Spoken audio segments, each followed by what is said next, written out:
All right, everyone, we are here with a very special guest. We are joined by the legendary Kate Upton. Ooh. Thank you so much for joining us. Thank you so much for having me. We're super excited to talk all things that you've been up to lately.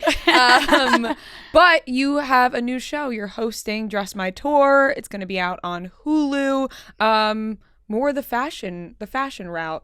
Yes. Dress My Tour is these designers that are competing to be the next performance designer for musicians. So there's it's not just the fashion, it's also this performance aspect in this stage fashion, which is very different from ready to wear. It's very fun. It's, it has dancers instead of a runway, so you can see the functionality of the piece. And yeah, it's really fun. Right. Very It's like, it's kind of costume designy, but it's like, obviously you have a costume design for movies and things like that, but musicians, artists, costume changes when they're up on stage, different outfits, all those things. Or like a surprise, underneath, like a reveal. Right. Like there's all these different Those stage illusions. moments that you don't realize. And you're like, how do people do that? Yeah. These designers. Right. And it's really cool because these musicians collaborate and they're telling a story. Like we see it with Taylor Swift's tour through their costumes, and they're, continuing the story of their song through their outfits on stage. And so we have musicians there talking to these designers to see if they could collaborate with them. Yeah. And so obviously you started off as a model, always been like in the fashion world. You've been a guest judge on other shows as well. Are you super excited to be like the host of this show? Yes, I'm so excited. It's such a fun show with that stage element and the performance element. It adds this extra like experience to the show and drama. But hosting is so different. So like solo hosting, that I was really glad to have such an awesome team around me, like Lorianne Gibson and Marina Toybina. And Lorianne has done this a bunch of other times, and so she's so quick with the remarks and really a great mentor. It was nice to be able to lean on some experts in it. Yeah. Did you take any coaching for hosting? I've done hosting in the past, and I have worked with a coach in the past. But there's nothing like doing it. Yeah. Especially and adding your own personality, your own flair. Right, because it's hosting for live events and things like that. Like this, it's different when you're different. for like a unscripted show. Yeah, and with Hulu, there's I don't know if I'm allowed to say this, but they won't barge in, right? We'll cut it if it's said. Kool-Aid man through the side of the door. There's like a team of lawyers involved too, right? And so it's not as spontaneous as like just bringing your personality. So there's some awesome celebrities that are involved that are getting dressed and having that experience and guest judging.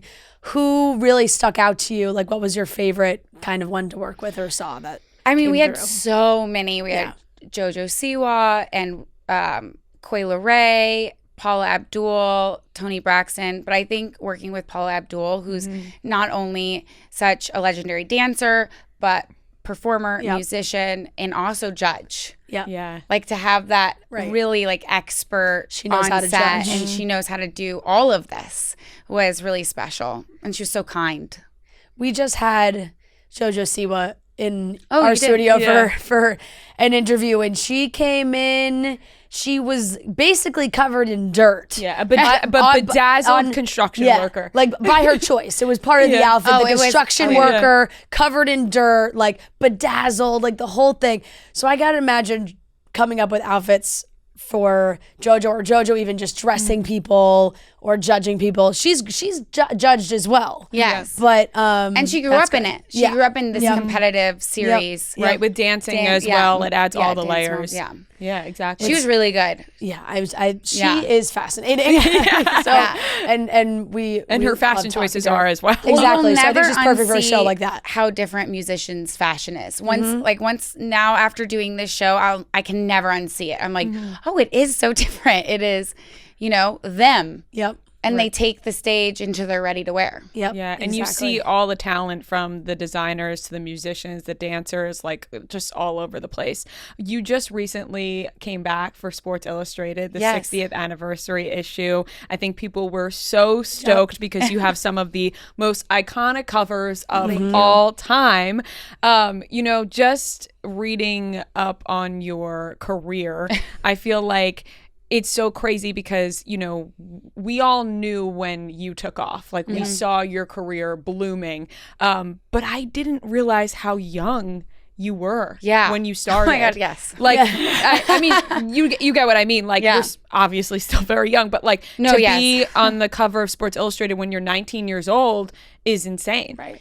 Yes, it is. I honestly feel like I've lived 3 different lives because of that. Because of the, you know, really like my childhood and starting my career, and then being on the cover started like a new life because I was so young and I was still really figuring out who I was. And then I was, you know, thrusted on this platform where people wanted me to talk about who I was and really like working through that live. But I think having that experience really, you know, helps me understand what kids today are experiencing with putting that persona out there on social media so young and creating this narrative about who they are before you really figure out who you are and what you stand for. Right. Yeah, because it's true. It's so true. And originally people just saw you from photographs. Right. And they wanted to know more. And then you got into acting and like everything just started going crazy with your career. But you started way before that. Yes, I started modeling when I was 15 years old. And I actually just thought back on this, you know, talking about Dress My Tour. Somebody asked me about this, but I walked in on an open casting call in Miami, and I really wanted to travel, and they booked me this job in Peru for the next day, but I didn't have a passport.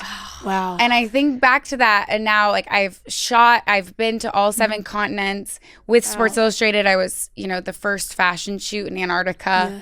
That's and insane. It's like, it's such a full circle moment. Like I did it. I traveled to so many places and got to see all these cultures. So you just walked into the casting like you wanted to be a model at 15 and you were like, I'm just going to show up to this casting? Yeah, and I think my mom let me because I really think that she thought they would say no. Yeah. right. She was like, sure, sweet. Like, yeah, go ahead. Yeah. Oh, okay, you could try that. Yeah. And then they were like, Mom, they want me to go to Peru. And she was like, you don't have a passport. Yeah. You can't go. And from that moment when you said you didn't have a passport, were they still like, okay, but you know, we want you, like we're gonna sign you and put you out there? Yeah, for they're other like, jobs? so when can you get the passport? So I still did the job. Right. They just rushed my passport. Oh, that's incredible. It's crazy the strings that can be pulled when they right. when they Passports, need something. they take 3 months. Yeah, exactly. And then all of a sudden, people get their passport in 2 days. Right, Exactly. Like, well, I mean, that's such an incredible journey because from like one day you're just, you know, a normal girl, like you have a dream, you're like, ooh, I want to be a model, let me show up to this casting, and then the next day you're going to Peru. And then from there, did everything just change for you?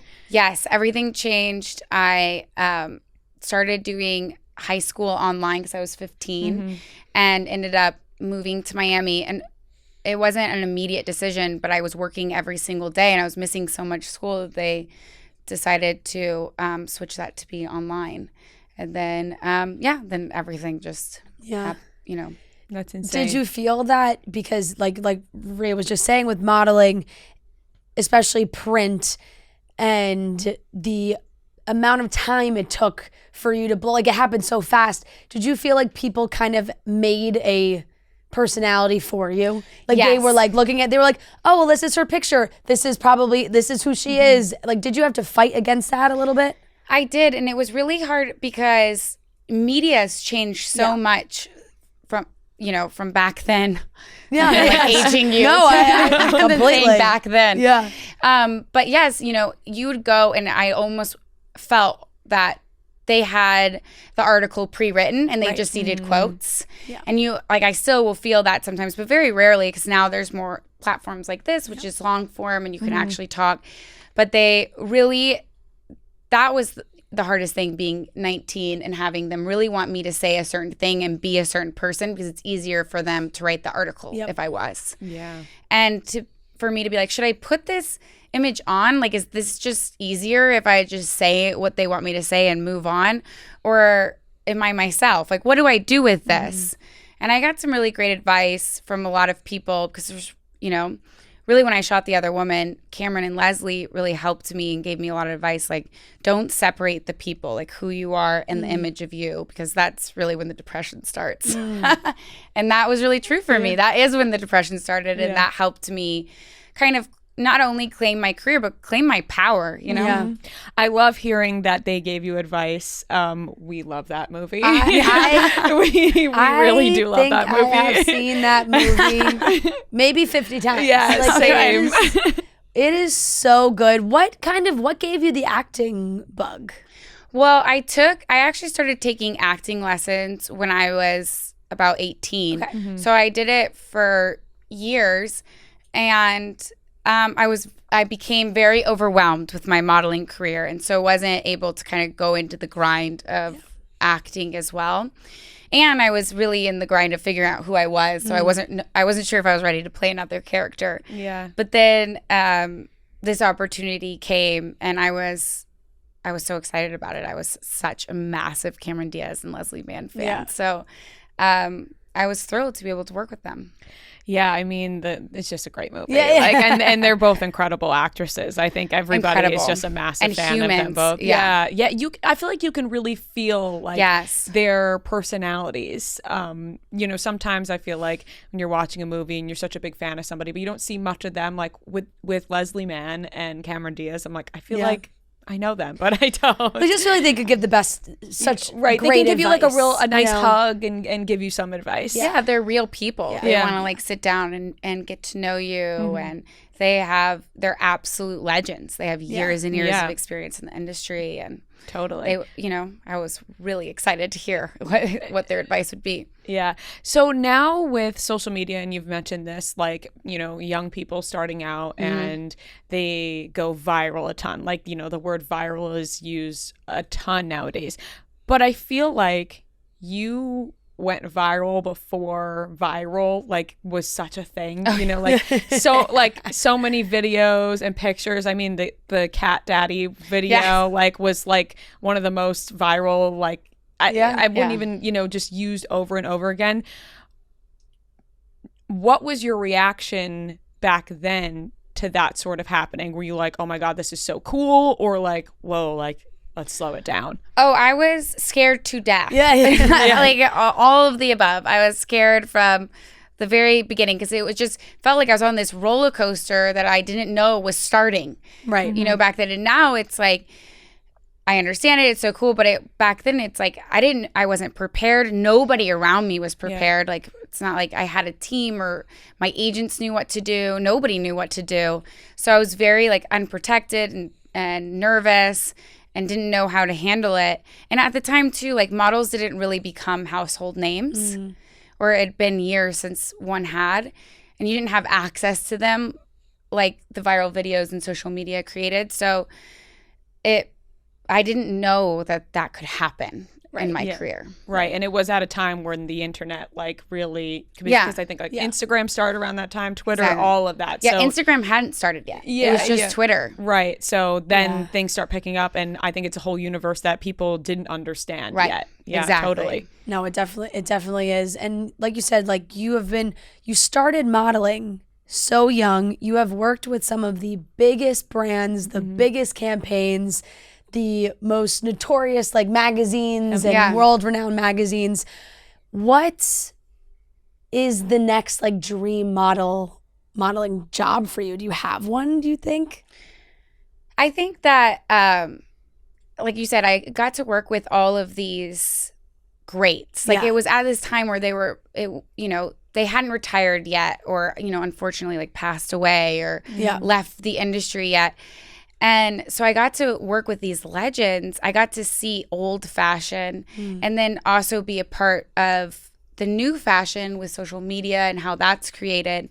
And I think that in between time, a lot of the creativity was lost. It started becoming very much like, just show up and be yourself, just smile and be yourself. And I was like, that's not really why I did shoots. Like I did shoots to like create characters and figure out who would wear this all latex dress. Like, where would they be? And now they're like, no, just take a selfie on your phone. I'm like, well, that's not what I would wear in my house on my phone. So it started losing its creativity.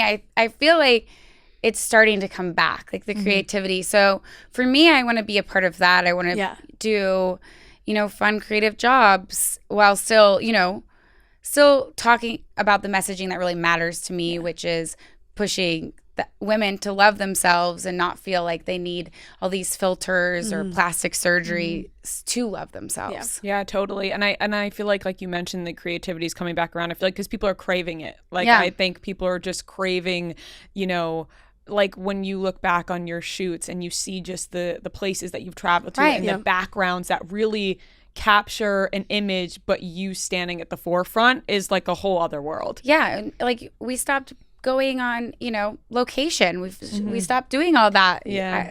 And maybe COVID had something to do with that a little bit, where they realized they can do shoots from home. And, people were trying to get creative during that time.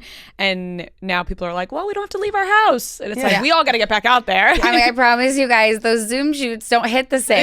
No. They certainly do not with the glaciers in the background of those shoots. Exactly. No, that's very true. And being on the 60th anniversary cover for SI Swim, what has that journey been like just for you in the evolution of SI Swim? Because it doesn't feel like it's been that much time, but from when you were on the cover to now, the conversation around SI Swim has changed so much and for the better. How do you feel about how it's kind of changed? I mean, it's amazing. It's really incredible to see what MJ Day and her team has been able to take the magazine to. It also makes, I've been talking about how hard it was when I was young, but then once I started understanding it, it became something I was like, why is this weird? Like, why is this a conversation we're having that, somebody can be talking about my body in general or talking about it how they are? And why aren't women stepping in their power and owning who they are more? And MJ took that messaging and has brought it to a whole other place, and to come back for the 60th and really see who's a part of the conversation now, and to do that legend shoot and meet some of those women has just been really incredible. Yeah. Truly so iconic. Yeah. So cool. I think everyone was so excited to see that. How has it been with the other, the new women that have become a part of SI? Have they come to you for advice? Like just how you got advice from Cameron Diaz and Leslie Mann? Like, are the models coming to you like, Kate, how do we do this? Well, I feel like modeling's so different, where we don't shoot together a lot of times. So we see each other at the launch and it's kind of, already done and crazy. Hectic. So some of them have come up and talked to me about, their journey of finding themselves or their body image. But, it's so different because on set, I, hung out with Leslie and Cameron for 3 months. Right. Yep. And saw them every day. Like they knew everything about me. And they knew my cycle. Yeah. You all started linking up. Exactly. Yeah, exactly. Modeling, acting, hosting. You are a mom. Yes. You have, I feel like, we see kind of going back to these viral moments, right? They're like, oh, we got Kate in the stands at the games, or all these things, like just, and you go hard, and I appreciate that. Yeah. Yes. I appreciate that, and that's how it should be. I think everybody appreciates it. But what's like the kind of the baseball, the wife life like? It is, being a baseball wife is absolutely insane. Like the schedule is wild. It's so long. I didn't know. I accidentally fell in love. I had no idea that they're like, I'm sorry, wait, there's how many games? I was like, wait, I thought this was like a cute like summer thing. It's baseball season. It's summer. Like, this is 8 months. They're doing 163 games. No off day, no consecutive off days. Only Mondays and Thursdays. It's my favorite. This is my favorite bit. I'm like, I don't see him. Yeah. So especially when you start getting into late playoffs, when the baseball is so exciting, but you're like, I haven't seen my husband in months. Like, they better win. Yeah. It better be worth it. Yeah, he put in all this work without seeing me. And he is a winner. So that is, yes, exactly. And being plays a big part. Being a pitcher's wife is probably a whole other animal, because it's like, there's a lot there, you know. Yeah. How are you watching games? Like, are you like, is it anxiety inducing or are you chill? Yeah. Well, I feel like it is. There's a ton of anxiety. It's strange because I have no control. And was something when we first started dating I had to get used to, because in my career, you know, I have the control. I eat the failure, whatever it is. Like, if I say something wrong, like, that's on me. But to watch someone you love out there and have no control, it was a totally new experience. And so it already started this nervous energy running through me. Like, oh no, there's nothing I can do. Yeah. And you want them to do well. You want them to feel good. Like, you know, he's my husband. I want him to come home and be happy and not be disappointed in how he played or what happened.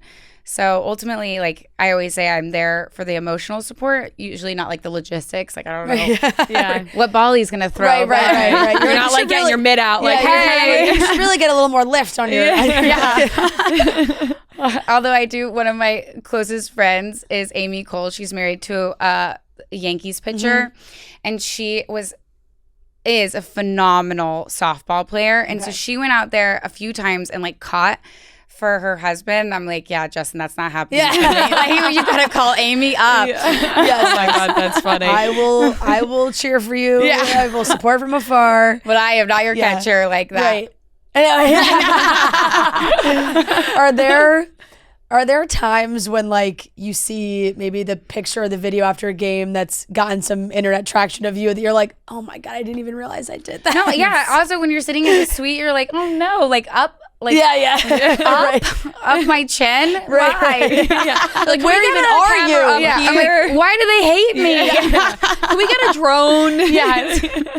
The stadium lighting.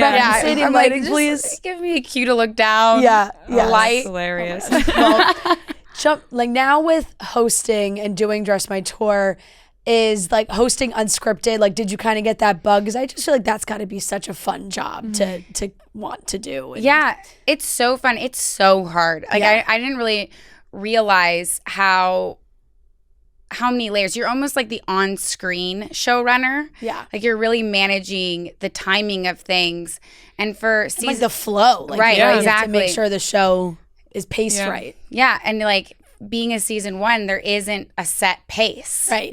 So you're really kind of trying to find that. And make the rules. Yeah. Well, but there's a lot of cooks in the kitchen. Yeah. You're setting the pace with the help of others. Exactly. So it was, I kept joking on set, you know, the second to last episode. I'm like, guys, I figured out how to do it. I finally figured it out. Well, that's when you say so season 2, right? Like, I got it. This is a lot. Right? You're like, I've got this figured out. So season 2 will be. Yeah, I'm like, we're gonna fly through this. Yeah. Exactly. Oh, that's amazing. And do you have anything next? Like, what's next after Dress My Tour? Well, girl, I'm hoping to go on vacation. Yeah. I mean, that is the summer. Yeah, perfectly acceptable answer. Yeah. We appreciate a vacation. Yeah, we do. I'm like, we absolutely do. And a vacation is always needed. It's right. Yes. It's like August. Yeah, I'm like, do I have to stay in this heat? Yeah. Exactly. Well, Kate, thank you so much. Yes, thank for joining you so us. much. It was so nice to chatting with you. Everyone can go watch Dress My Tour on Hulu July 23rd. It premieres, like I said, you can go stream all 10 episodes. Yes, all which 10 we episodes love. at once. Yeah, we love a binge. Yes. Love a binge. Thank you so much. Yes, thank you so much Kate. for having me.